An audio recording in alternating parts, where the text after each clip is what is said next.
Most people don't see the cracks in something that's been polished to a high shine. Not until you trip over one. I grew up in Willowbrook, Michigan, a neighborhood that looked like it had been plucked straight from a real estate brochure. Tree-lined streets. Kids riding bikes. Parents waving from front porches while dogs barked in fenced yards. If you only glanced, you'd think it was perfect. Idyllic even. My name is Hannah Reed, and for a long time I believed that if I just worked hard enough I could be part of the picture-perfect fantasy everyone else seemed to enjoy. That maybe one day I'd be loved not for what I could do but for who I was. But growing up it was clear there were favorites. My older sister Claire had always been the chosen one. She was effortlessly charismatic, artistic, magnetic in that way people are when they're constantly told they matter.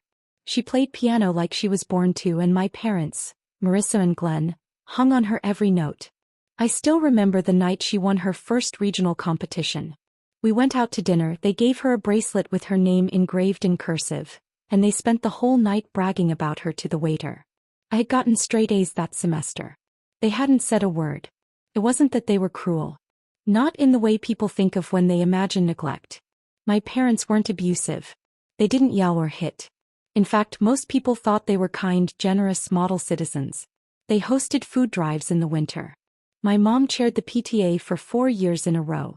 My dad coached Little League even when Claire had aged out. But their love came with a spotlight. And if you weren't standing right in it, you disappeared. I remember this one moment when I was 12. Christmas Eve. I had spent the entire month making them a scrapbook, something I'd started in secret after school.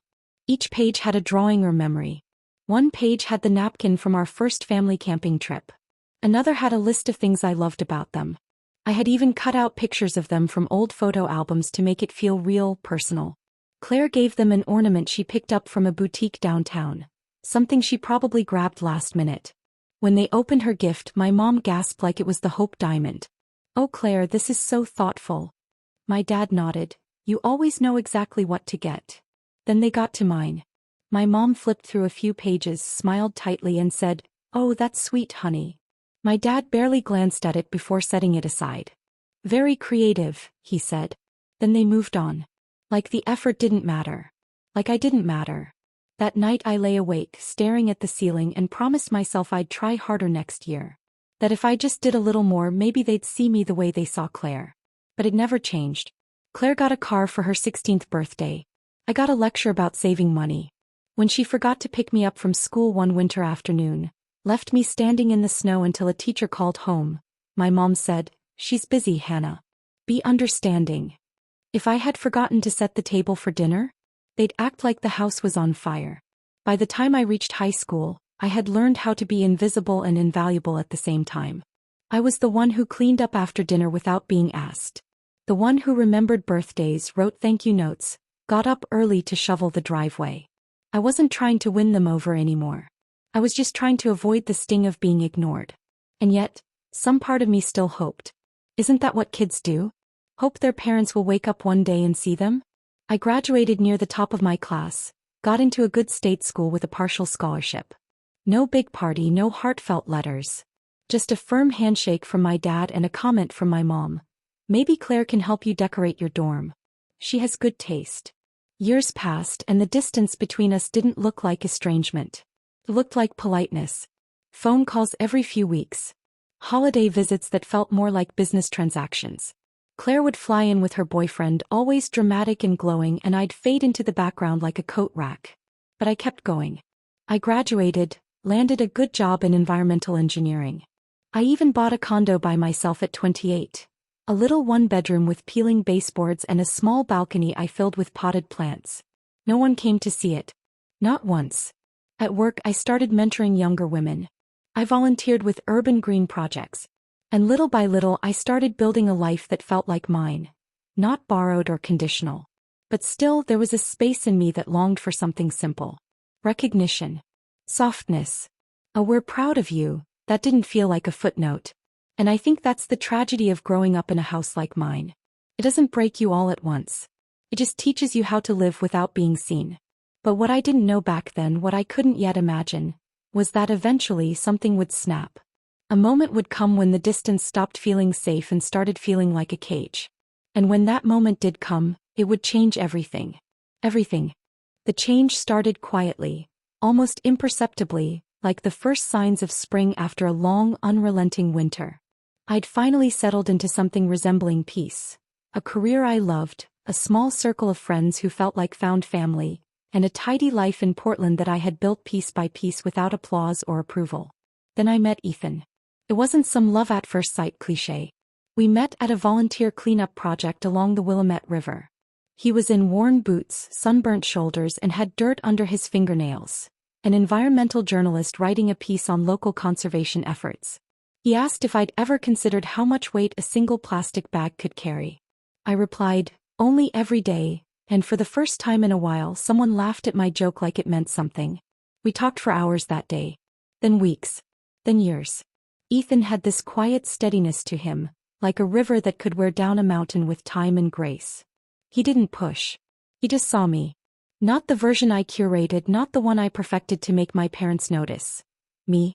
Messy, opinionated, anxious, loyal me. When he proposed, it was in the Rose Garden at Washington Park, just after a spring rain. My hair was frizzing out. My shoes were muddy. And it was the most beautiful moment of my life. I said yes with my whole heart. I still remember how nervous I was to tell my parents. Part of me clung to that old dusty hope that maybe, just maybe, this would be the thing that brought them around. That they'd hear I was engaged and say something warm. Something proud. Something human. I called them the next morning. My mom picked up on the third ring. Oh, she said after I told her. That's nice. Do we know him? You haven't met, but I'd love for you to. We're thinking a small wedding in the fall. Just close friends and family. There was a long pause. Then, is it going to be expensive? My heart sank. I mean, are you sure he can support a family? Or is this one of those modern marriages where the woman wears the pants? I could have laughed if it didn't sting so much. I wanted to say I make more money than he does. We split everything. He supports me in ways you never did. But I didn't. Instead, I swallowed my pride and said, I'll send you the invitation.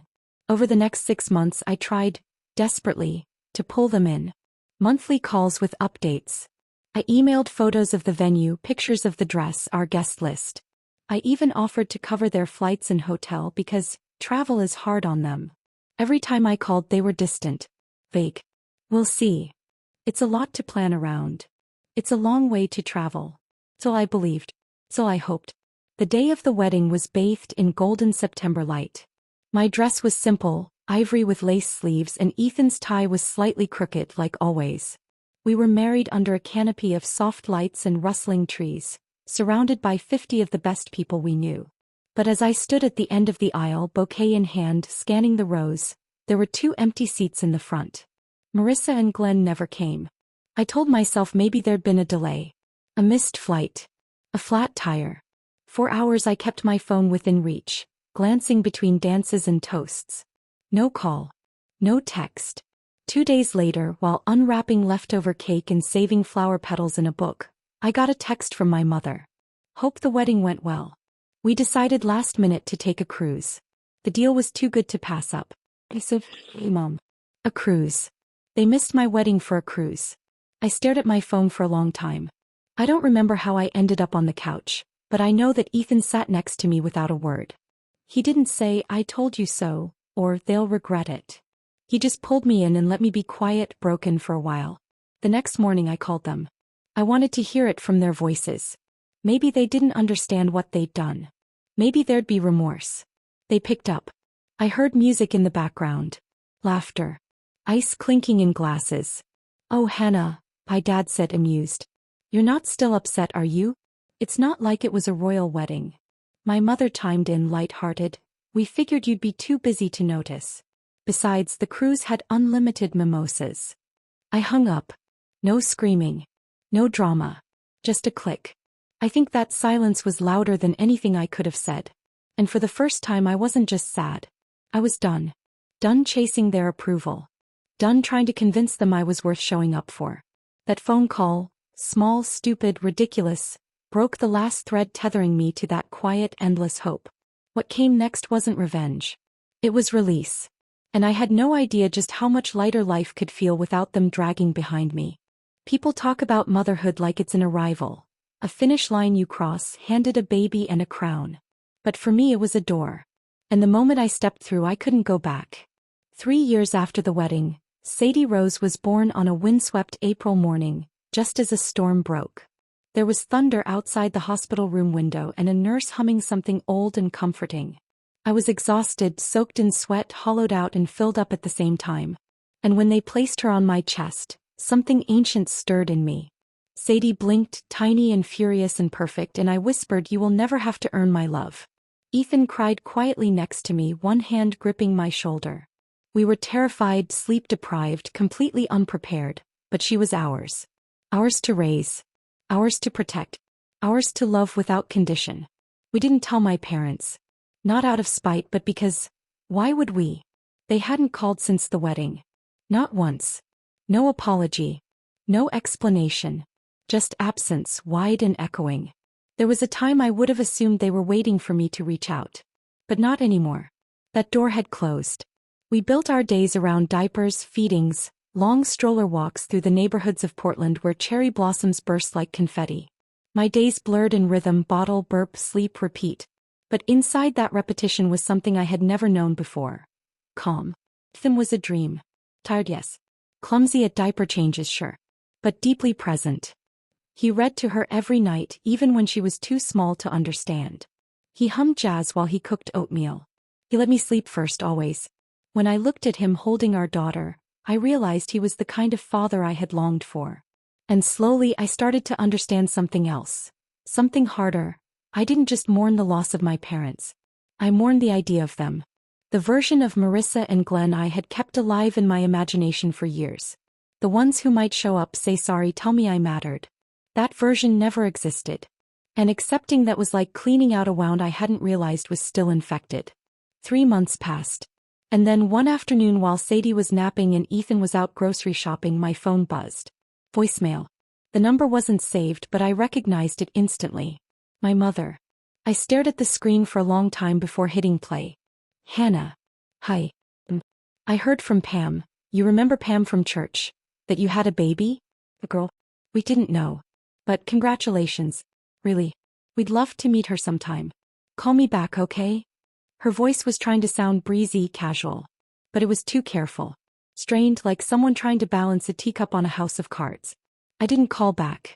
A week later, another voicemail from my father. Hey. I know it's been a while. Thought maybe we could talk. Start fresh. Family's family, right? I didn't respond. The truth is, I wasn't angry anymore. I wasn't out for revenge or satisfaction.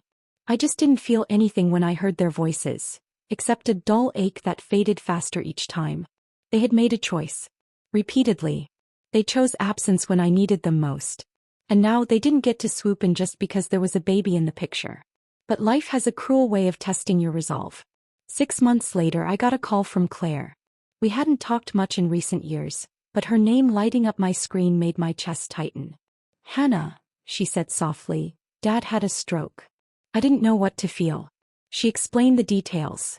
Loss of mobility on his right side, slurred speech, weeks of rehab ahead.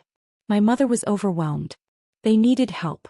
Claire had a toddler herself and lived 3 states away. And Tyler, our cousin who had been staying nearby, had bailed 2 weeks into caregiving.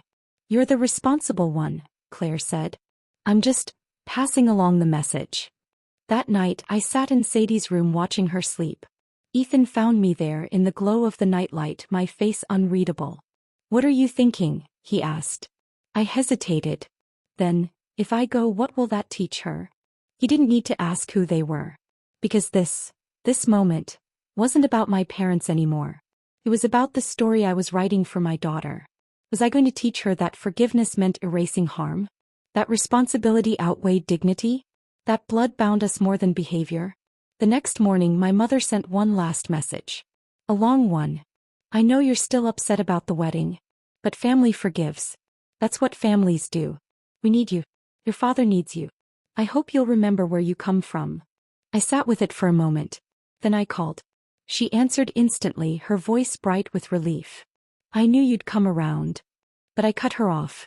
Do you remember when I called after my wedding and you laughed at me? When I asked why you didn't come and you laughed? Silence. Well, I said, I laughed when I saw your message. She tried to interrupt. I hung up. Then I blocked her number. And my father's. And Tyler's, who had just texted. Stop being so bitter. They're old. I wasn't bitter. I was done. Some people think walking away from family is dramatic. That it's a fire you light because you're angry and want the world to see the flames. But it's not like that. It's more like walking barefoot on broken glass for years, hoping the pain is just part of growing up. Then one day you stop. You look down. And you finally say, what if I don't have to keep bleeding just to feel connected? It's been almost a year since I made that call. Since I told my mother in no uncertain terms that the door was closed. That the version of me who waited and hoped and tried to fix everything had left the building. At first it was quiet. No more messages. No cards. No unexpected voicemails. But silence isn't emptiness. It's clarity. It's peace. Sadie is now almost 2 with wild curls and a fearless spirit. She names the birds at the park, claps at sunsets, and sings to herself before she falls asleep. She has no idea how much of my past is wrapped up in every time I tell her, you're safe. You're seen. You're loved. And now we're expecting our second child. Another little girl. Ethan cried when we found out. He pressed his forehead to mine and said, I get to raise 2 daughters with you. And I knew in that moment I was breaking a cycle, not just for me but for them. Still, the past doesn't disappear. It lingers in small moments. Like when I filled out emergency contact forms at the hospital and hesitated, realizing there were fewer people I could list than I expected. Or when Claire sent a text out of the blue, they're not doing great. Dad's health is slipping. Mom's struggling. I know you've moved on, but they're still our parents. I didn't reply. I love my sister. But even she still exists half in, half out of the fantasy. The one where love is owed and obligation looks like virtue. What she doesn't see, what I finally do, is that forgiveness isn't a door you leave open for anyone who wants to stroll back in. Something you grant when someone does the work. When they reach into the mess and help clean it. My parents never did. They didn't miss just my wedding. They missed me. For years. They missed birthdays and milestones, joy and grief. And they never once tried to understand what it cost me to still show up smiling. I used to wonder if I'd regret cutting them out. If I'd have a moment, some holiday, some emergency, where I'd reach for the phone and wish I could dial home. But I realized, I do have a home. It's not the one I was born into. It's the one I built. It's Ethan flipping pancakes with Sadie on his hip, humming off-key. It's the messy couch forts we build on weekends. It's me whispering to our unborn daughter through my belly that she's already wanted. Already whole. And maybe the hardest part to admit? I don't miss them. I miss the idea of parents who cheer when you call with good news. Who send surprise packages just because they saw something that reminded them of you. Who call not to demand but to ask, how are you really? But ideas can't hold you when you cry. They can't walk you down the aisle or kiss your baby's forehead or say, I'm proud of you, like they mean it. My parents missed their chance to be part of my story. And now the chapters are moving on without them. But not without lessons. From them I learned exactly what love shouldn't look like. I learned that withholding affection is not discipline. It's cruelty in disguise. I learned that being the good child isn't a badge of honor. It's a prison sentence written in other people's expectations. And I learned that blood does not entitle you to someone's peace. Last week, while sorting boxes in our garage, I came across the old scrapbook I'd made at 12. The one I gave my parents for Christmas. I'd forgotten I had taken it back years later when I found it shoved in the back of their hall closet. I flipped through the pages, smiling sadly. There were photos I barely remembered cutting out. A drawing of our family tent from that one camping trip. My childhood handwriting in pink pen.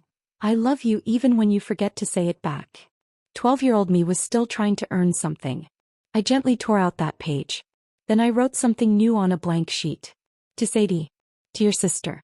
To the girls I get to love without limits. You never have to earn this. It is yours. Always.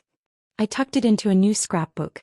One we've been making for our kids, filled with crayon drawings, grocery store sticker prizes, and pictures of us covered in mud from backyard adventures. Ethan walked in and saw me taping the page in. You okay? He asked. I nodded. I think I finally am. We don't choose the families we're born into. But we do choose the kind of family we build. And the most radical, beautiful thing I've ever done is say no to people who hurt me, even if they called themselves family. I said no. And in that no I found a deeper yes. Yes to peace. Yes to worth. Yes to a love that shows up every day. Thank you so much for listening to my story. Your support means everything. If this story touched you or made you think, please subscribe to our channel for more real, powerful stories.